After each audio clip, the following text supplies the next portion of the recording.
Saifakazi had never been with a man before. She grew up in a strict small village in the Eastern Cape, raised by her grandmother, who believed girls were like glass. Once broken, never the same. And so, Saifakazi kept herself clean, untouched, and too shy to even think about boys. But everything changed one weekend. Her cousin dragged her to a friend's birthday party in East London. Saifakazi had never been to a city party before. Loud music, strobe lights, sweat and perfume mixing in the air, drinks being passed like candy. She sipped one cider, then another, just to relax.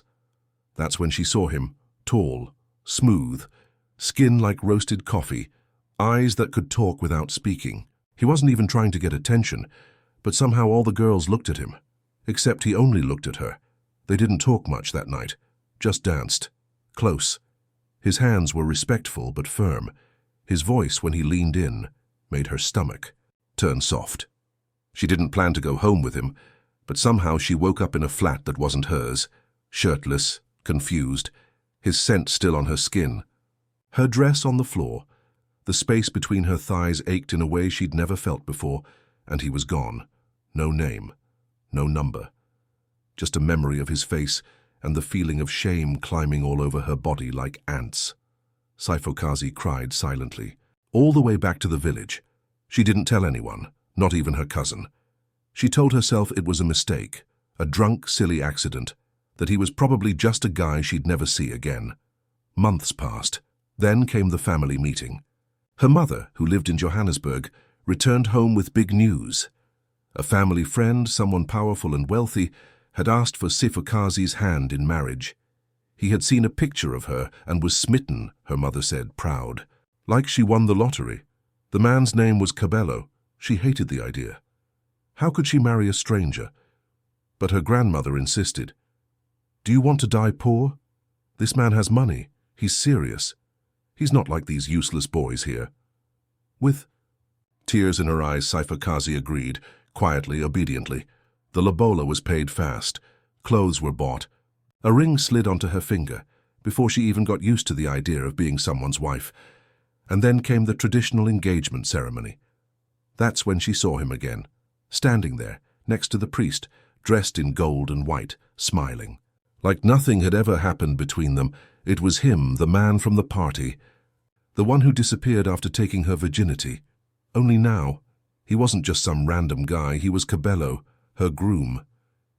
And as she looked into his face, frozen in shock, he gave her a small, knowing smile, like they shared a secret. But what came next shattered her more than that night ever did. Later that evening, while guests danced and elders drank umkomboti, her cousin pulled her aside with wide eyes. "Friend, you didn't know," she whispered, her voice full of gossip and fear. "Cabello's not just rich, he's not even what he says he is." "What do you mean?" Saifakazi asked, her voice shaking. "Cabello, he's a prostitute, a high-end escort in Johannesburg. Men and women pay him crazy money. He's been with politicians, rich women, even that actress from that TV show. My friend used to see him. He's not clean, Saifakazi. He's dangerous." The eye. Room spun. Saifakazi felt her knees grow weak. She thought she had just made a foolish mistake with a stranger that night. But now, that stranger was about to become her husband, and he was hiding a past darker than anything she'd ever imagined. Saifakazi barely made it through the rest of the ceremony. Her mind was a storm, thunder crashing against her thoughts, lightning slicing through her chest. She smiled when people spoke to her, but inside she was falling apart. Every time she looked at Cabello, now dressed in a royal blue isi shweshwe suit. All she could see was lies stitched into the seams. She needed to talk to him. Alone. That night, after the last song had been sung and the last sip of umkomboti had dried on, the elder's lips. She pulled Cabello aside. They stood behind the rondavel, the moon catching the sweat on his forehead. "You remember me, don't you?" she asked quietly. He paused, looked at her, and gave a slow nod. "Of course I do. You knew it was me. That night." He didn't deny it. "I did." Saifakazi felt rage crawl up her throat like bile. "You knew, and you never said anything. Why?" Cabello leaned against the wall, too calm for her liking. Because I didn't know what to say. You were gone before I woke up. I thought you wanted it to be over. I didn't want anything. I was drunk. I didn't even know your name. You didn't ask. His voice was cold, too honest. She clenched her fists. And what about now? Why pretend you were someone else? Why lie to my family? I never lied, he said, finally locking eyes with her. They assumed I was a businessman. I just didn't correct them. Cypher Kazi's heart raced. So it's true? You're a sex worker? Cabello gave a crooked smile. No shame on his face. I'm an escort. I provide company. And yes, sometimes that means sex, but not always. I get paid to make people feel wanted, important, heard. Her voice cracked. And now you want to marry me after sleeping with half of Johannesburg? He looked at her long and hard. You think I asked for this? I never planned to marry anyone. But when your mom showed me your picture, something changed. I remembered you that night. How you looked at me like I was a real person. Cypher Kazi swallowed. She hated that part of her still felt that pull toward him, that charm. You used me, she whispered. No, he said firmly. I didn't. That night wasn't part of a job. You weren't a client. I didn't get paid to touch you. That night was real. But real didn't mean right. The days after the ceremony felt like walking through mud. Gossip started to swirl in the village. Nothing direct, not yet. But eyes lingered longer, and some whispers ended when she entered a room. She knew her cousin had told someone, and now it was spreading. Her grandmother noticed her distance. Is everything okay, child? Cypher Kazi forced a smile. Yes, Gogo. But everything was wrong. What was she supposed to do? Break off the engagement and shame the family? Or marry a man who lived two lives, one in luxury hotel rooms with clients, and one in dusty villages where elders prayed over their union? One evening, unable to hold the weight anymore, she ran to the river where she used to fetch water as a child. She sat on the rocks, staring at her reflection, asking herself who she was now. Not a virgin, not a girl, not quite a wife, just a woman, stuck between disgrace and duty. Behind her, the grass rustled. She turned. Cabello was there, again, always showing up like a ghost she couldn't shake off. I didn't follow you, he said. Your cousin told me where you might be. She didn't speak. He stepped closer. You want the truth? Here it is. I hated what I was doing. Every night, every client. It made me numb, but it paid for my siblings' school fees, paid for my mother's surgery. I did what I had to do. Cypher Kazi looked away. And now? I want out, he said. I want you. She laughed bitterly. You want me to fix you? No. I want to be better for you. She stared at him, torn between pain and possibility. Was this love or just another lie dressed in nice words? The next morning, Cypher Kazi sat with her grandmother on the veranda, the old woman's hands busy weaving a reed mat while the sun climbed lazily into the sky. Cypher Kazi kept quiet, her mind still full of Cabello's words from the river. She wanted to believe him. Really, she did. But the idea of marrying a man whose body had been bought and touched by so many, it gnawed at her like a wound that wouldn't scab. You're heavy in the chest, girl, her grandmother said without looking up. Cypher Kazi hesitated. Gogo, what if the man I'm meant to marry isn't who everyone thinks he is, her? Grandmother raised an eyebrow. Is he violent? No. Does he drink until he's a beast? No. Has he laid hands on you? No. The old woman nodded slowly. Then the rest can be fixed, Cypher Kazi frowned. But Gogo, shh, the elder interrupted. Do you think your grandfather was a perfect man when I married him? He had 2 children before me. He lied to his own mother about who he loved. But I chose to stay, and I taught him how to be the man I needed. But Cabello, she whispered. He sold himself. Her grandmother stopped weaving. You think your auntie didn't sleep with that married pastor for her rent money? You think those white madams in Cape Town don't keep young village girls as house helpers when they're really just live-in sex toys? Her voice was low, sharp. Don't be a fool, Cypher Kazi. The world is full of sin. Sometimes people do what they must to survive. That hit her like a slap. She stood up, confused, torn between the shame burning inside her and the strange peace in her grandmother's words. Later that week, she agreed to go with Cabello to Johannesburg, just for a visit, to see his life, not as a fiancé, but as a woman trying to understand. The man behind the mask. The city hit her like a wave. Tall buildings, loud streets, faces that moved fast and didn't look back. Cabello's flat was sleek, full of clean furniture and expensive smells. Not a trace of the man she met in the village, but there were things she couldn't ignore. A drawer full of silk ties and condoms, a locked box under his bed labeled clients, a framed photo of a woman who looked nothing like her, tall, blonde and half-naked, with a lipstick kiss mark at the bottom corner. "What is this?" she asked, holding the picture out. Cabello looked embarrassed for the first time. That was a client. She died last year. Overdose. Sifakazi dropped the photo like it was poison. "And you kept it?" She was the first to treat. "Me like a person. She told me to stop this life. I just never listened." The air between them became cold. That night, Sifakazi couldn't sleep. She lay awake, the city sounds creeping through the window. She tried to imagine herself living here. Could she? Could she ever feel safe with him? Could she trust a man whose body had been currency?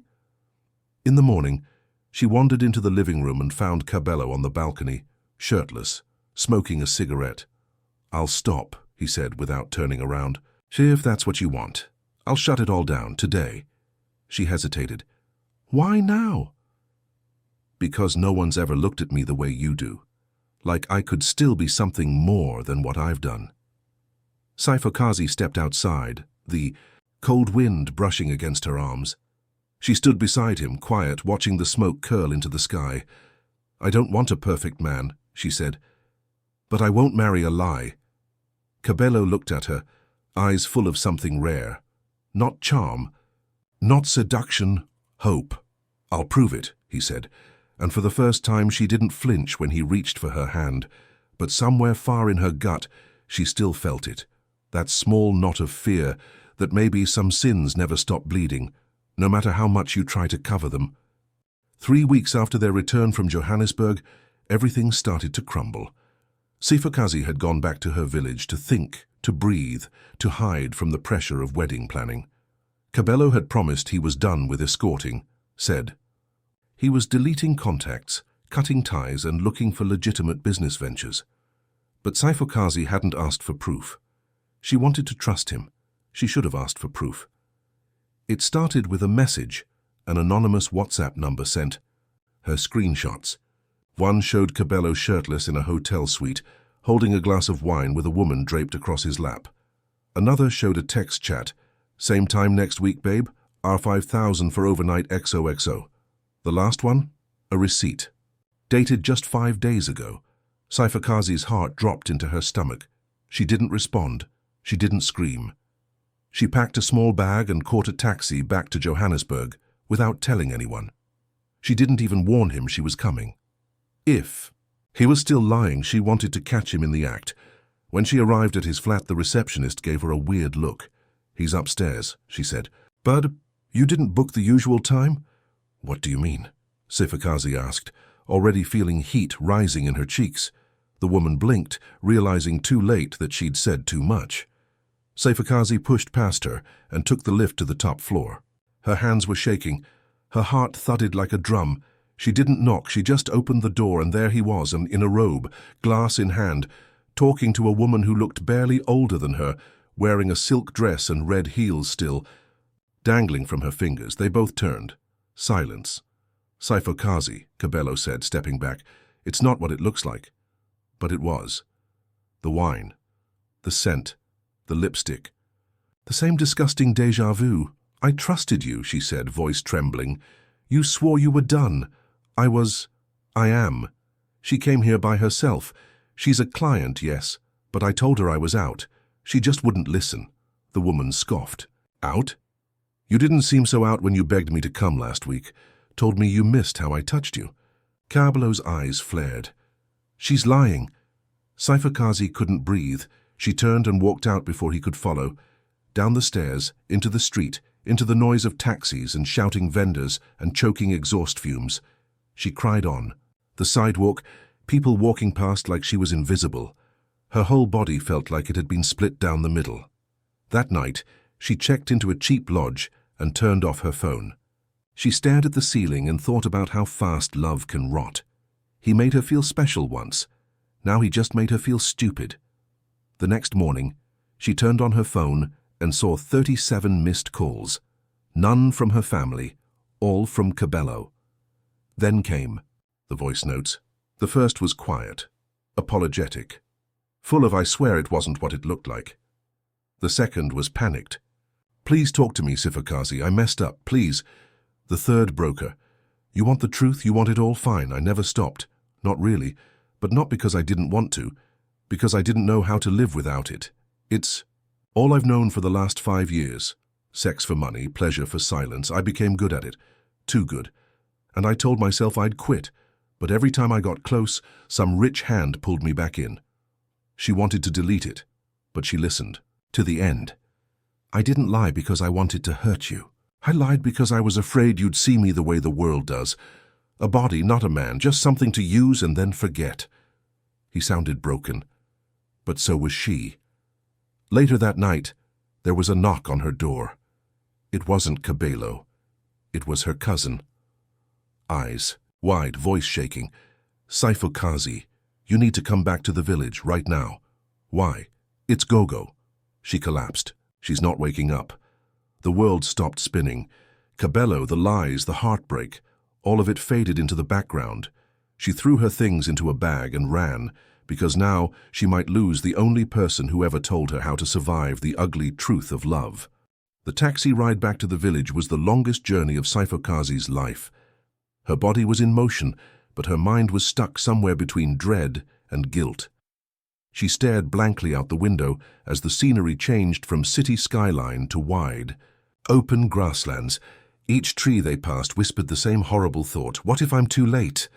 By the time they reached the village, the sun had already slipped behind the hills, casting everything in a dim orange hue. As the taxi rolled to a stop in front of her grandmother's house, a small crowd stood outside, their faces stiff and unreadable. Some turned their heads when they saw her. Others looked away. Her cousin didn't wait for her to ask. "She's alive," she whispered, "but she's not well. The Sangoma said her spirit is unsettled." Sifakazi's knees nearly buckled from the relief, but it didn't last. Inside the house, the air felt heavier than it should. Her grandmother lay curled on a mat, wrapped in thick blankets despite the warm night. Her breathing was shallow. Her eyes were open but cloudy, like she was looking through people instead of at them. Sifakazi knelt down beside her. "Gogo," she whispered, her voice trembling. "It's me." No reply, just the soft rise and fall of her chest. "She's been calling your name in her sleep," an auntie said from the corner of the room, "begging you not to choose shame over strength." The she. Words hit her like hot coal. Sifakazi stayed up all night at her grandmother's side, holding her hand, whispering every childhood memory she could remember, from their long walks to the river to the time they chased chickens together during a wedding. And when dawn began to break, Gogo finally spoke. Her voice was barely a breath. "Did you run, or did you fight?" Sifakazi swallowed hard. "I ran, Gogo." The old woman closed her eyes for a moment, then whispered, "Then go back and finish what you started." By the time the village roosters crowed, the old woman had fallen into a peaceful sleep. Sifakazi stood outside the house, unsure what those words really meant. But she knew one thing: she couldn't live like this, not in between, not in silence. She had to face him, again. When she returned to Johannesburg 2 days later, Cabello wasn't at his flat. The lights were off. The doorman said he hadn't been back since the night she left. That worried her more than she expected. She tried calling. No answer. 3 days passed. Then a text came through. "I'm at my mother's place in Tembisa. If you still want answers, come." She hesitated, then packed a small bag. Tembisa was not the kind of place Cabello ever mentioned. It was rough around the edges. Loud streets, half-paved roads, kids playing with broken kites made of plastic bags. She found the address and knocked on the rusted gate. A woman answered. Tall, slim, grey-haired but sharp-eyed. She looked at Sifakazi with a kind of quiet knowing. "You must be the girl," she said. Yes, Mom. He's inside. He hasn't spoken much. Maybe he'll talk to you." Saifakazi stepped into the small home, neat, clean, full of religious pictures and the smell of cooked cabbage. Cabello was sitting on a plastic chair in the corner, looking like a ghost of himself. His eyes were sunken, lips cracked, phone, lying face down on the floor. "I thought you'd never come," he said without standing. "I almost didn't." He nodded slowly. "I quit, for real this time, blocked all my old clients, gave my phone to my little brother, told my mother everything. She didn't slap me, didn't curse me, she just cried." Saifakazi sat across from him, hands in her lap. "I don't know if I can love you," she said. "Not yet. Maybe not ever. But I needed to see if you were still lying." "I'm not." She studied him, his broken posture, the sadness clinging to his shoulders like a heavy blanket. "I don't need you to be perfect," she said. "But I can't marry a man who's hiding in shadows. If you want to be with me, you walk in the sun now, every day, no secrets." He looked up, eyes wet.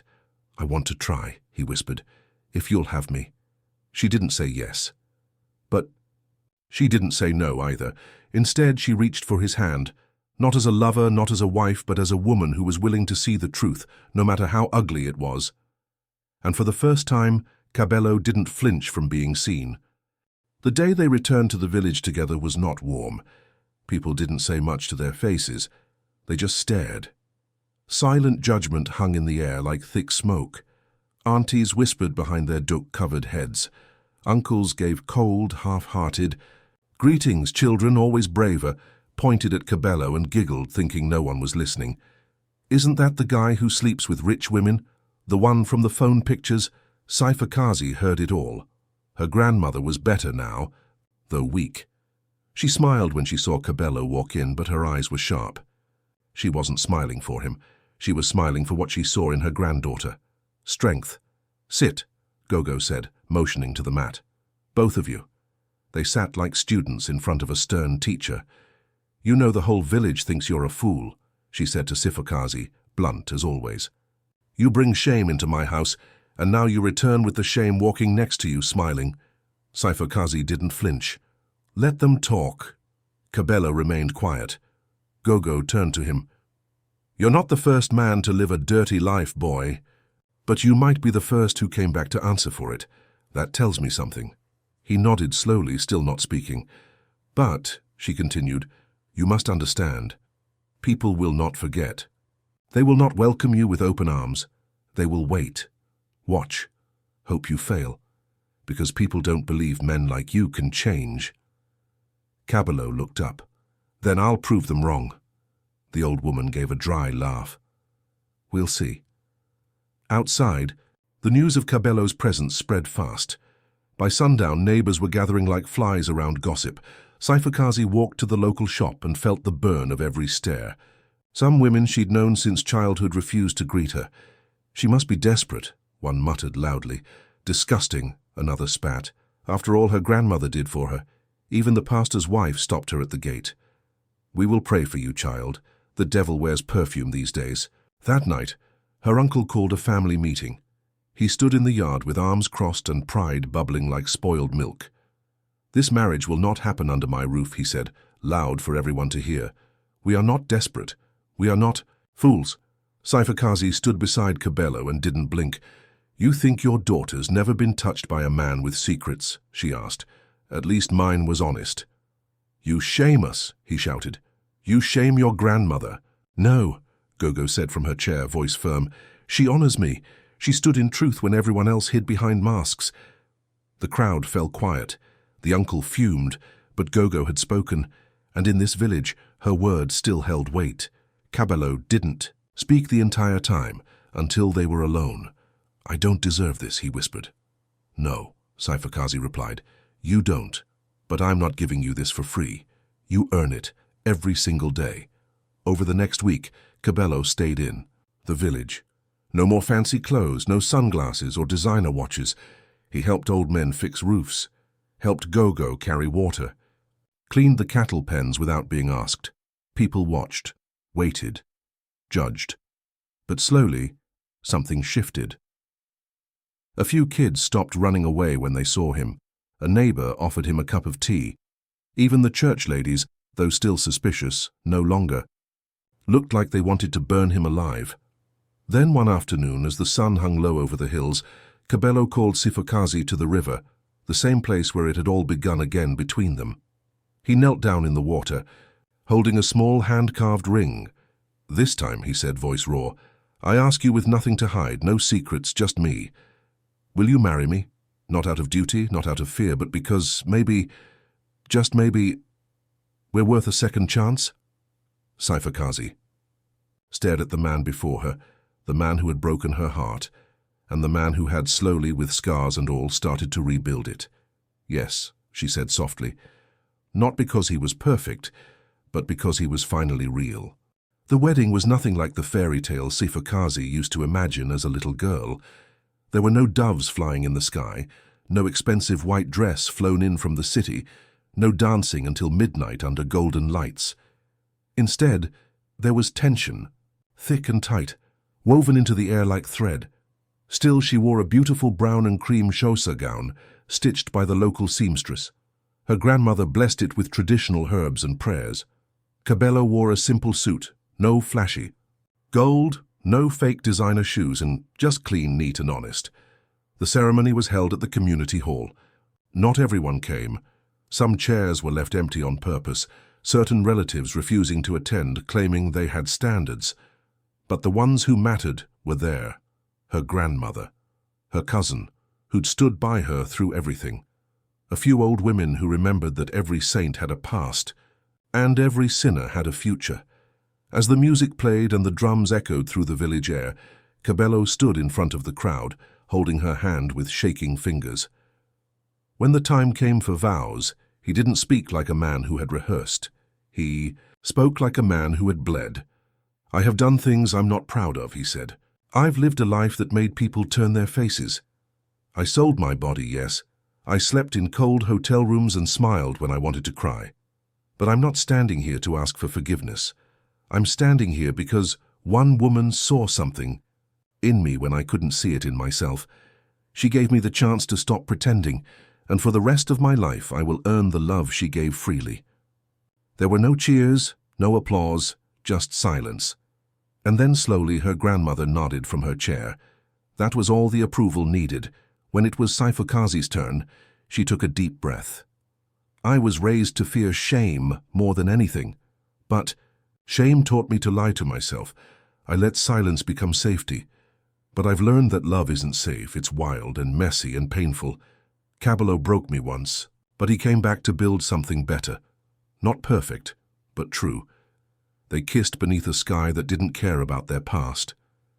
And that night, the village danced. Not for the wedding, but for the courage. Still, not everything changed. Days after the wedding, they'd walk hand in hand and still feel eyes burning into their backs. One of the church elders refused to shake Cabello's hand. Some mothers pulled their daughters close when he passed, but Cabello no longer bowed his head. He walked, tall now. He started a small cleaning business with a few local boys who had nothing to do. He hired people the village had given up on, ex-drinkers, school dropouts, quiet boys who were always angry for no reason, and bit by bit the whispers grew quieter. One day, a woman came to their house, eyes red, mouth trembling.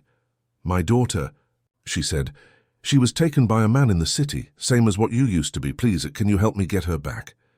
Cabello said nothing. He just nodded. 3 days later, he returned with the girl, bruised, broken, but alive. The village didn't cheer for him, but that mother did, and that was enough. Sifakazi watched him from the doorway that night, standing under the stars, smoking the same cigarette he used to burn through during his lowest moments. "You good?" she asked. He turned and smiled. Getting there. And for the first time in a long time, she believed it. Not because the world had forgiven them, but because they had forgiven themselves. Years passed, not quickly, not easily, but they passed. And with time, the story of Sifakazi and Cabello became something different in the village. At first, they were the couple people whispered about. That girl who married the sex worker. That man who sold himself to old women in Santon. But slowly, as seasons changed and crops grew and children were born, the whispers softened into something else. Respect. Maybe even admiration. Cablo's cleaning business expanded beyond the village. He started traveling to nearby towns, training young boys who had no direction. Some of those boys now owned vans and hired others. He became something no one ever expected. A mentor. Still, he never spoke publicly about his past. He didn't need to. Everyone knew.